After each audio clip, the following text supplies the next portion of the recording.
Look, I know it's been a rough couple of weeks, and we knew this would happen. The grand distraction machine is operating at full capacity.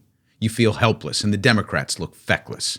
So I want to discuss a small yet powerful way for you to reclaim your power. UNFTR! The Democratic Party operatives did this to themselves, so let's figure it out. What I'm recommending is an easy way to get politically active while staying safe. And it starts by doing your best to shut out the noise. We're officially withdrawing from the Paris Climate Agreement. Yeah, we know. The border is closed on all sides, even Canada. Yeah, got it. Listen. No more protected status either. Everyone has to leave. Yeah, well, we'll see in court on that one, buddy. So here's the... Also, I'm tariffing China. Old news. And Mexico. Well, that's just dumb. And Canada.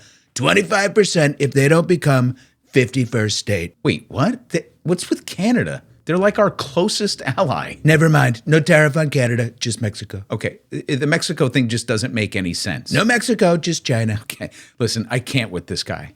We have to focus. In order to build a strong coalition on the... I'm renaming Gulf of Mexico. I'm sure cartographers around the world are rejoicing. I don't know who they are, but I'm sure they love me. Also, I sent little Marco to Panama. Wait, why is Marco Rubio in Panama? We're taking the canal back, routing it through Florida. That's not how canals work. I've also reached a great deal where Israel's going to leave Gaza. Seriously? Like, that's actually amazing. We're going to take over instead. Trump Casino, beachfront property, hotels everywhere, Mai Tais, pina coladas. Flooding the zone, shock and awe, divide and conquer, gish gallop filibuster. The distractor-in-chief is unleashing a war of attrition on reason and good taste, the likes of which we've never experienced. For anyone who claims that Trump's faculties are diminished, think again. He is at the height of his powers right now, and even though it's only been a couple of weeks, he is wearing us down. And that's the plan. So here's our plan. It's impossible to look away, so don't. Take it all in and let it fuel your disgust and give you a sense of purpose. And that purpose is first, the midterms, and then 2028. But listen, the left is fucked right now. The Democrats have no answers, no meaningful answers at least. The Dems are going to hold press conferences, make the rounds on the TV circuit, howl at the moon, and shout at the rain. The ACLU is going to file so many motions, their lawyers are going to have motion sickness. And here we are out in the wilderness. And I know what you're thinking. What are we going to do about this? This guy is invincible. He beats every rap. And you're going to get caught up in the what ifs. What if he dismantles the Department of Education? Well, he's going to try. What if he doesn't leave? He might try and stay. The what ifs are all very much possible, and they range from bizarre to downright dystopian. The point of this onslaught is to keep us off balance. So that's why I'm focused on the fundamentals right now. You might think that this is just rearranging deck chairs on the Titanic, but there is important work to be done right now. And it starts with taking back the narrative of the left by establishing what it means to be on the left. See, right now we're being blamed for everything this administration is doing and for the reason that they got there. We're the woke mob, the unpatriotic heathens who want to give everything away, live off welfare, open the borders, and promote unqualified people into positions of power. As long as we focus our narrative on counterattacks, we're playing into their hands. So what exactly does this mean? Well, here's my contribution. I'm finishing up our third episode on a series centered on 5 non-negotiables of the left. So it's my way of helping to reclaim the narrative and get the left aligned on certain fundamental principles to mount an offensive instead of trying to fight off the back foot and respond to every body blow and flurry from the orange nugget in the Oval Office. When all is said and done, this is the primary critique of the Democratic establishment and why we're in this position. They stood and still stand for nothing. They offer nothing. They allowed themselves to be defined by the opposition and not by responding with alternative plans and a clear vision for the future. The Republicans just won by default.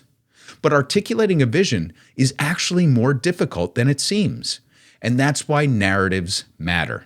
By coalescing around firm principles and speaking with one voice, we can help shift the narrative among the left and sympathetic liberal core of the Democratic Party. Now, I've offered my thoughts previously on efforts to build viable third parties, and I'm with you in the long run. But the deck is stacked against us today because of institutional rot and Citizens United. In order to change the political dynamics of the nation, we're going to have to seize the levers of power, and guess who's going to give us the opportunity to do just that? That's right, the guy currently flooding the zone. Hopefully, in tearing down the administrative state and putting the U.S. economy in a precarious position, it will only serve to hasten the economic decline in this country and disengage him from his base of support outside of the cult of MAGA, at least. And it's simple math. When it comes crashing down, clarity of purpose and vision wins. So our moment, in my belief, is that it's closer than you think, and the opportunity is greater than it would have been had someone like Kamala Harris overseen the next phase of capitalism's decline. But if you survey non-Republicans in this moment, what you'll discover is a stunning lack of clarity. We don't even know what to ask for. We're as disorganized as we've ever been. So here's the assignment. Get focused on certain talking points. The ones I'm offering are pretty straightforward, and there's a rhyme and a reason behind what they are and the order in which we're putting them out there. And for that, you'll have to watch the entire series to understand. But on the top level, they're housing first, which is the right to shelter, a civilian labor corps, the right to meaningful work, Medicare for all, the right to health care, campaign finance reform, the right to live in a proper democracy, and climate scoring in legislation, the right to inhabit a livable planet. Again, there's a rationale to this that I hope you'll take the time to consider. But getting these issues down and creating a narrative framework that informs a true leftist platform, one that meets the moment and builds a bridge toward an evolutionary system that looks like democratic socialism, but for the modern era, is only the beginning. The hard part is amplifying our message and bringing it out to the masses, knowing that we don't find favor in the mainstream. And that's where we have to be clever and outwork them by using the tools the tech oligarchs have supplied to us. So if you have Google Meet or Zoom or any other platform that allows you to confer with people you trust, you have the ability to build an untrackable hive of knowledge and advocacy. It's time to go underground to spread the word. Now, I've often referred to this point as the Empire Strikes Back phase, and we're the Rebel Alliance. But small groups can do big things if we can win over hearts and minds by educating and empowering. So, I'm working on a few curriculum ideas to give away and to help guide conversations, but there's no reason to wait. You can start your own hive. Find 3, 4, 5 people that are scared and interested in, quote, doing the work. My suggestion is to start a weekly hive meeting, couple of hours, with a select group of people that you know. It can be online or it can be in person.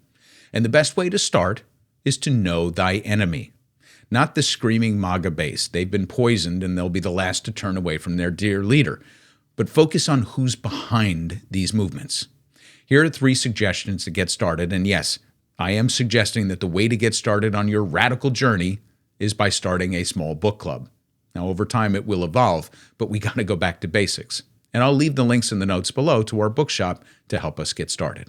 So the first one is How the Heartland Went Red by Stephanie Ternullo. The second one is The Far Right Today by Cass Mutta, which provides an overview of the 4th wave of post-war far-right politics and explains the far-right renaissance. And lastly, one of my faves is Democracy in Chains. So it is a personal favorite that I've talked about a lot on the show because it details the radical right's stealth and long-term agenda to take over America. And there's nuggets in there that even I didn't know about, having studied neoliberalism for, years and years. So choose one, dig in, and just get started. The key is to read it aloud together and discuss each chapter. And as we go, I'll help build out a syllabus for us to follow. And the only thing that I ask is that you tell me the name of your hive and try to be creative, but no other details. That way I can call out your hive name on the show, but you and your co-conspirators can maintain the underground nature of our work. We'll scaffold the effort properly in the coming months, but it is good to get started. And one thing I want to leave you with is this thought from Twitch streamer and darling of the left, Hassan Piker. Being a leftist is being on the right side of history, being correct but too early, and also constantly getting yelled at, constantly talking about things that are directly at odds with the powers that with the pre-existing hierarchy. You're going to lose a lot, okay? That's it. So get ready for it. But just, as long as you know that your moral compass is correct and you don't lose yourself to the whims of I don't know, wanting a tiny bit of victory in the short term, you just have to keep putting your best foot forward with the knowledge that you're doing the right thing and you're doing right by others. He's right. We're going to lose more than we win.